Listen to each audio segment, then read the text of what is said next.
Você pode achar que não, mas todos os dias quando eu acordo, eu tenho uma vontade louca de desistir.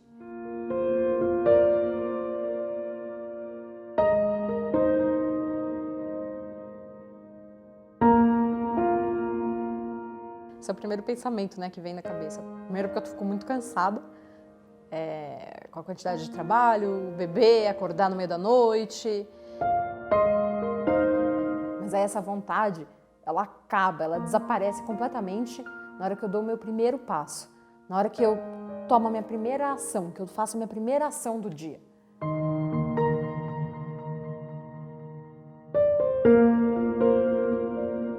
O que me faz acordar de manhã e agir e partir para o meu plano de ação, fazer as coisas que eu realmente preciso fazer, é saber que tem outras pessoas, em qualquer lugar do mundo, pessoas que estão esperando de mim alguma coisa e que eu vou fazer alguma coisa que vai mudar a vida delas.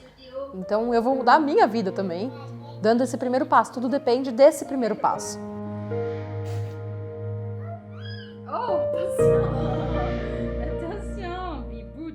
Bom, eu sempre fui uma aluna razoável, nunca fui uma aluna excepcional.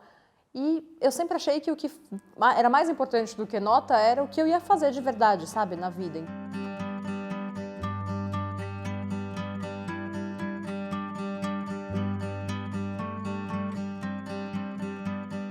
Quando eu tinha 18 anos, eu entrei direto da escola para uma faculdade pública. Eu fui fazer Unesp Artes Cênicas. E aí, quando eu entrei, eu achei que não era exatamente aquilo que eu queria. Aliás, não tinha nada a ver com aquilo que eu tinha imaginado que aquilo seria. E aí eu comecei a pesquisar. Bom, o que eu posso fazer na minha vida? De repente, eu achei uma escola de direção teatral em Buenos Aires. E foi uma aventura, porque eu era uma pessoa que tinha conseguido passar numa universidade pública, né? Então, poder falar isso para mim mesma, falar isso para minha família, falar isso para as pessoas ao redor, assim, cara, eu vou abrir mão disso para ir fazer uma coisa que eu não tenho a menor ideia, porque eu não conheço ninguém que fez. Eu não tenho a menor ideia de se de fato eu vou voltar e eu vou colher frutos dessa experiência em Buenos Aires. E eu resolvi tentar. Eu resolvi tentar mesmo sem falar espanhol. E eu escrevi para essa escola, eles me falaram que tinha um processo para você conseguir conquistar, quem sabe, uma bolsa, que eles davam poucas bolsas, mas de repente eu olhei para o meu pai, eu lembro dessa cena, eu olhei para o meu pai e falei, pai, eu vou morar em Buenos Aires. Então meu pai olhou para mim, você tá louca. Eu tive que convencer ele que de fato eu queria ir, enfim, tive que fazer um monte de combinados para poder tentar estudar. Eu nem sabia se eu ia ser aprovada nessa escola. E não é que eu consegui.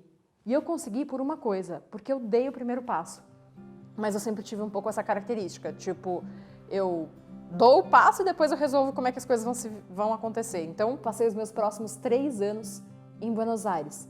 Foi lá também que eu comecei a dar aula de francês, né? Porque os meus pais tinham topado que eu fosse, mas com uma contrapartida, eu tinha que me virar sozinha. Então, comecei a dar aula de francês. Mas isso eu vou deixar para contar em outro momento. E aí, nessa experiência, lá em Buenos Aires, eu estava adorando a escola e um dia alguém fez uma apresentação sobre uma coisa bem particular assim, do teatro que chama criação coletiva.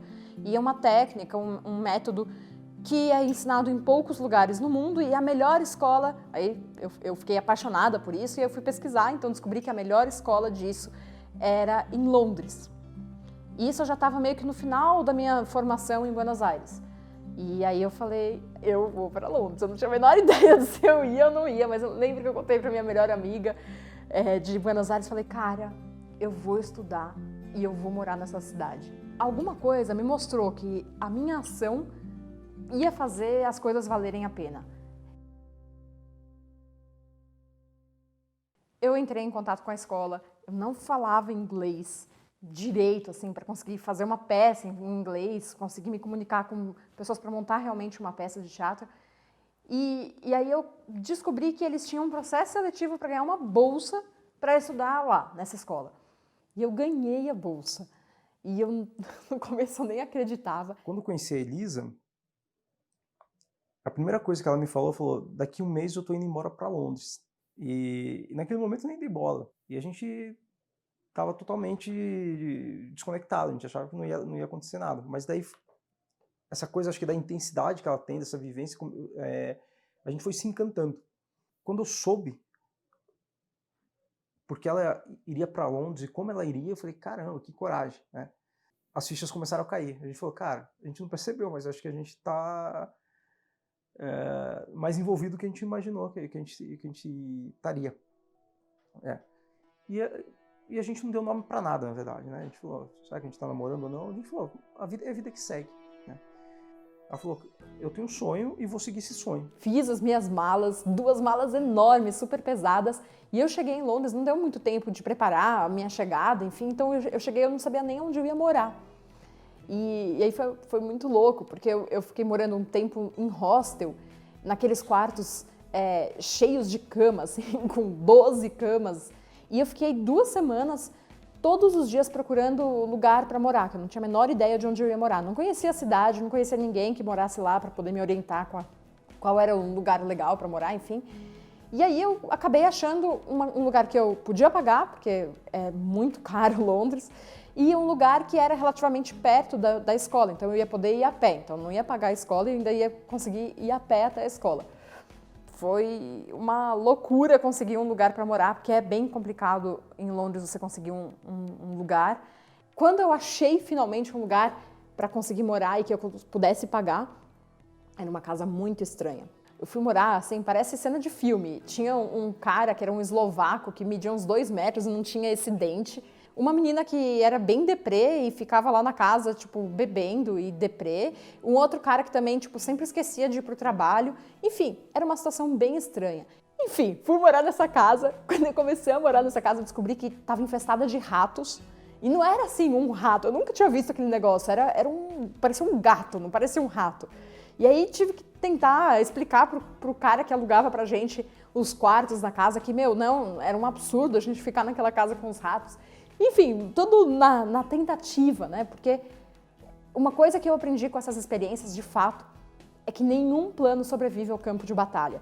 Você pode imaginar um monte de coisa na sua cabeça, mas se você não parte para a ação, as coisas não acontecem. E ela começou a tentar dar cor para aquela casa, né? Encantar aquela casa. Então, a Elisa é exatamente essa pessoa que tenta colorir o mundo ao redor dela. Eu fui morar nessa casa, primeiro porque era onde eu conseguia pagar, no resto de Londres eu não conseguia. Era longe, né? Mas era relativamente perto da minha escola, era uns 3 quilômetros da escola. E aí, para não pagar o transporte público, eu podia ir a pé, porque o transporte público é super caro em Londres. E aí eu ia a pé por um caminho também super ermo. E o ponto é que, assim, a bolsa que eu ganhei, você tinha que fazer uma troca com a escola. Então eu tinha a chave da escola, eu era responsável por abrir a escola antes que todo mundo chegasse, então antes que os funcionários, os professores, os outros alunos.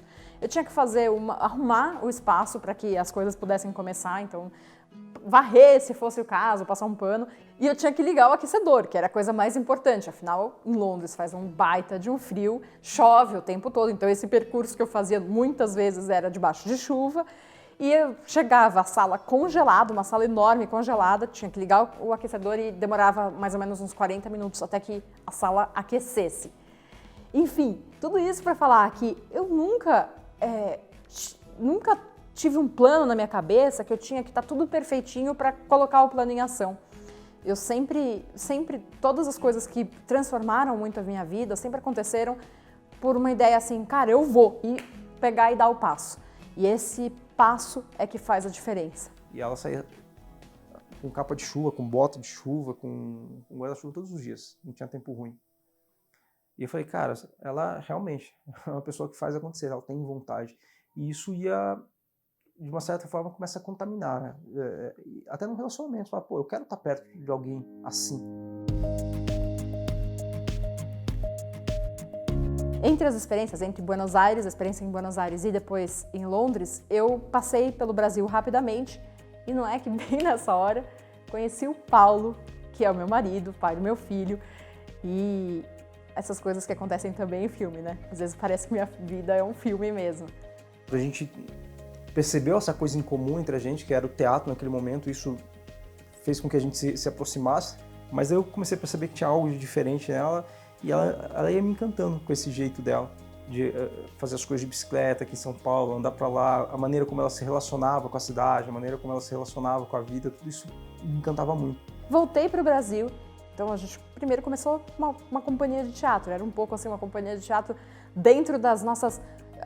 era que a gente acreditava muito no projeto, mas também era um pouco dentro das nossas possibilidades. Então a gente fez peça em praça, a gente fez peça num espaço completamente não convencional. E eu sempre dava aula de francês para conseguir me manter. É uma pessoa que realmente acredita demais naquilo que ela faz, na transformação das pessoas, e ela usa o francês como ferramenta, na verdade. De repente surgiu a ideia de que a gente podia começar a ensinar francês, e eu estou falando a gente porque a ideia foi do Paulo, mas que eu podia começar a ensinar francês para mais gente. Não só para aqueles alunos que vinham até mim e que queriam aprender francês, mas que justamente esse fazer coisas com pessoas, ou fazer as pessoas fazerem coisas que na verdade é fazer elas realizarem os seus próprios sonhos e darem esse passo da mudança que eu falei, que eu tantas vezes dei, podia ser ligado à língua francesa, à língua e à cultura francesa, que é a minha língua e é a minha cultura por conta da minha mãe, enfim, que é francesa. E aí, mais uma vez, a gente não ficou pensando muito tempo. Foi assim, o Paulo me falou, cara, você devia fazer isso. Eu lembro um dia que eu peguei a câmera, liguei a câmera e falei, bom, começou. Na verdade não era a câmera, era o celular, porque foi direto no Instagram. Peguei o celular, liguei o celular e começou. E eu também não tinha a menor ideia de onde isso ia dar. E é engraçado, porque hoje em dia as pessoas assim olham pro Avec Elisa e não tem a menor ideia. Acham às vezes que é a Elisa, que é o Paulo, a Elisa e o Paulo, né, o marido dela. Mas é tanta gente que está por trás da gente. E quando isso tudo começou, a gente não tinha a menor ideia de como lidar com pessoas trabalhando com a gente. A gente sabia lidar com uma companhia de teatro, mas não com uma empresa que estava crescendo e que precisava realmente, a gente precisava gerir essas pessoas, né? Orientar o trabalho delas, e a gente conseguiu pessoas incríveis que trabalham com a gente. E tudo isso nunca teria acontecido se eu não tivesse dado o primeiro passo sem saber para onde eu estava indo exatamente. E a Elisa é uma pessoa inquieta, ela não para. E desde que eu conheço, ela está sempre trabalhando, né? Porque é o que ela mais ama na vida. Para ela não é um trabalho, ela senta ali e é um momento que ela está compartilhando com as pessoas. E quando as pessoas têm resultados, quando as pessoas alcançam o objetivo dela, o objetivo individual e pessoal de cada um, as pessoas, o olho da Elisa brilha. E aí, falando em não saber para onde a gente ia, assim que eu comecei a realmente fazer o Avec Elisa existir, junto com o Paulo, de repente eu descobri que eu estava grávida. E na época eu não contava para ninguém que eu estava grávida, porque, sei lá, eu guardava isso para mim, não achava que precisasse ficar contando para as pessoas. A gente sempre se encorajou muito, né? E teve o dia que ela estava grávida, a gente não queria falar isso para ninguém, a gente não queria ficar expondo isso publicamente. E a gente aguentou até o último dia. Eu, às vezes, falo que eu tive 2 filhos ao mesmo tempo. Por um lado, meu projeto do francês ativo, do Avec Elisa, e que cada vez que eu dava um passinho a mais, eu percebia que era mais isso que eu queria fazer. E, por outro lado, um filho que ia nascer. E foi tão forte essa relação, assim, simultânea das duas coisas, que chegou ao extremo. O Theo, ele chegou uma semana antes do que eu tinha imaginado que ele ia chegar, o que é absolutamente normal, mas eu estava empenhada fui ensinar francês para as pessoas, então eu tinha uma aula marcada e de repente eu acordei e eu já tinha começado a ter contração e eu fui dar aula. E ela falou, eu acho que o bebê vai nascer, o Theo. Eu falei, será? Daí as contrações iam aumentando, ela falou, mas eu preciso dar uma aula. Eu falei, não. Eu falei, dessa vez você não vai. Foi a primeira vez que eu desencorajei a Elisa, primeira e única, assim. Eu falei, não, dessa vez você não vai. Ela falou, não, eu me comprometi, eu vou. E daí ela sentou nessa mesa aqui atrás de mim, por coincidência. E as pessoas não perceberam que eu estava em trabalho de parto. Então foi uma coisa bem louca que eu fiz na minha vida.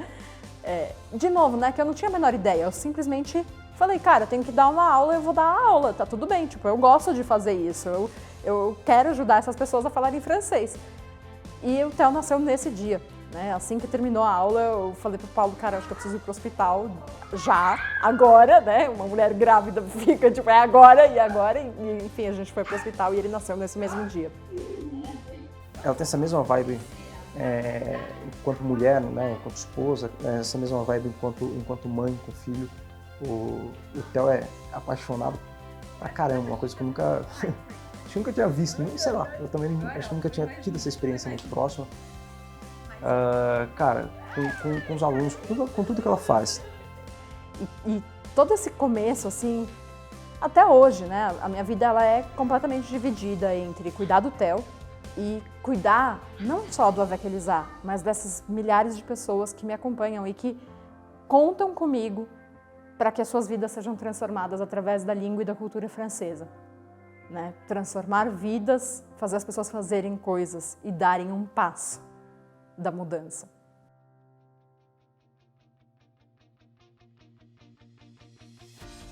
A gente é programado, preparado a vida toda para não realizar os nossos sonhos. E só de saber disso, eu me agarro ainda com mais força nos meus sonhos, porque eu sei que tudo isso está só começando. E é isso que me faz dar o primeiro passo, estar em movimento. Eu quero realizar cada um dos meus sonhos. E você? Até onde você é capaz de ir por um sonho? E quais são as desculpas que você vai inventar para não ir atrás deles? Então dê um basta nisso agora mesmo, a partir da hora que você acorda, que você abre os olhos. Faça tudo que tiver ao seu alcance e mais ainda para você conquistar cada um dos seus sonhos e para você fazer exatamente o que você veio aqui para fazer. Para falar francês com confiança e com naturalidade, você só precisa começar.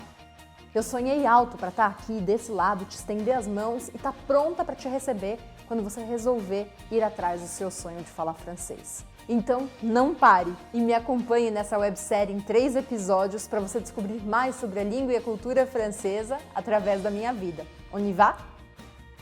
No próximo episódio, eu vou te apresentar um pouco sobre a minha família e vou te contar como a minha mãe, que é francesa, veio parar aqui no Brasil.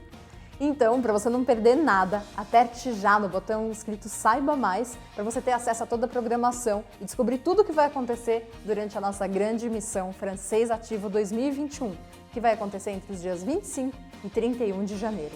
Voilà, et à très bientôt!